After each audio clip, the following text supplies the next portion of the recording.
জগৎ থেকে সব গন্ধ লোপ পেলে, সব বস্তু নিজস্ব সুগন্ধ হারালে এবং কোনো কিছুরই স্বাদ না পেলে বুঝতে হবে সম্ভবত সর্দি কাশির কারণে সেটা ঘটছে।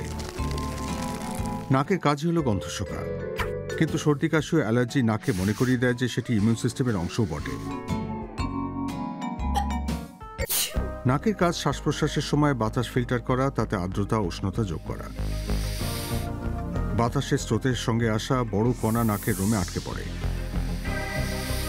নাকের ভেতরের অংশে মিউকাস ঝিল্লি আঠালো এক পদার্থ সৃষ্টি করে যা ব্যাকটেরিয়া ও ভাইরাসের মতো আগন্তুককে বন্দী করে। তার মধ্যে এমনকি অ্যান্টিবডিও রয়েছে যা প্যাথোজেনকে সরাসরি নিষ্ক্রিয় করে দিতে পারে। সে কারণেই সংক্রমণ বা অ্যালার্জি হলে সবার আগে নাকেরই ভোগান্তি হয়। শ্বেত রক্তকণিকা সেখানে সমবেত হয় এবং নাকের মিউকাস মেমব্রেন ফুলে ওঠে। এছাড়া সেগুলি আরও বেশি তরল সৃষ্টি করে, কোনো এক সময় নাক বন্ধ হয়ে যায়। কিছু সময় পর সেই অবরোধ উঠে গেলে নাক অবশেষে আবার তার পূর্ণ ক্ষমতা ফিরে পায়। অন্য সব সেন্সরি অর্গানের তুলনায় নাকের সঙ্গে মস্তিষ্কের সংযোগ সবচেয়ে নিবিড়। ওলফ্যাক্টরি বা ঘ্রাণের স্নায়ু মিউকাস মেমব্রেনের 10 লাখেরও বেশি রিসেপ্টর থেকে পাওয়া সংকেত মস্তিষ্কে পাঠায়। বায়ু থেকে একটি অণু কোনো উপযুক্ত রিসেপ্টরে পৌঁছলেই সংকেত সৃষ্টি হয়। একাধিক ক্ষেত্রে বিশেষজ্ঞ রিসেপ্টরের কল্যাণে আমরা গন্ধ জগতের বিশাল বৈচিত্র্যের স্বাদ দিতে পারি।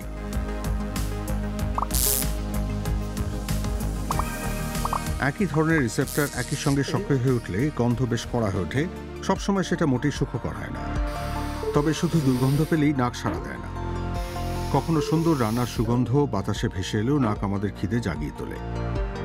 নাক যেহেতু আমাদের জীবের তুলনায় অনেক বেশি গন্ধের মধ্যে পার্থক্য করতে পারে, সে কারণেই খাবারের স্বাদ অনেক বেশি ভালো লাগে। অন্যের কাজে নাক গলানো কথাটার পেছনে কারণ আছে। নাক সত্যিই অনেক সিদ্ধান্তে নাক গলায়।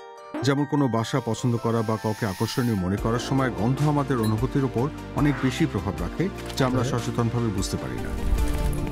আমাদের অন্য একটি ক্ষমতা চাবিকাঠিও নাকের কাছে রয়েছে, আর সেটা হলো আমাদের স্মৃতিভাণ্ডার। সুগন্ধের অভিজ্ঞতা স্মৃতিভাণ্ডারের গভীরে অটুট থেকে যায়। সেই স্পষ্ট স্মৃতির সঙ্গে বিশেষ আবেগ জড়িয়ে থাকে। এভাবে আমাদের নাক অতীতকে জীবন্ত করে তুলতে পারে। তবে স্মৃতিভাণ্ডারের সে অভিজ্ঞতার প্রবেশের পথে সর্দি কাশি থাকলে চলবে না। স্বাস্থ্যকর মিউকাস ঝিল্লি ভাইরাস মোকাবিলা করার প্রথম ঢাল। কয়েকটি নিয়ম মেনে চললে নাকের মিউকাস ঝিল্লির দায়িত্ব পালনের কাজ অনেক সহজ হয়ে যায়।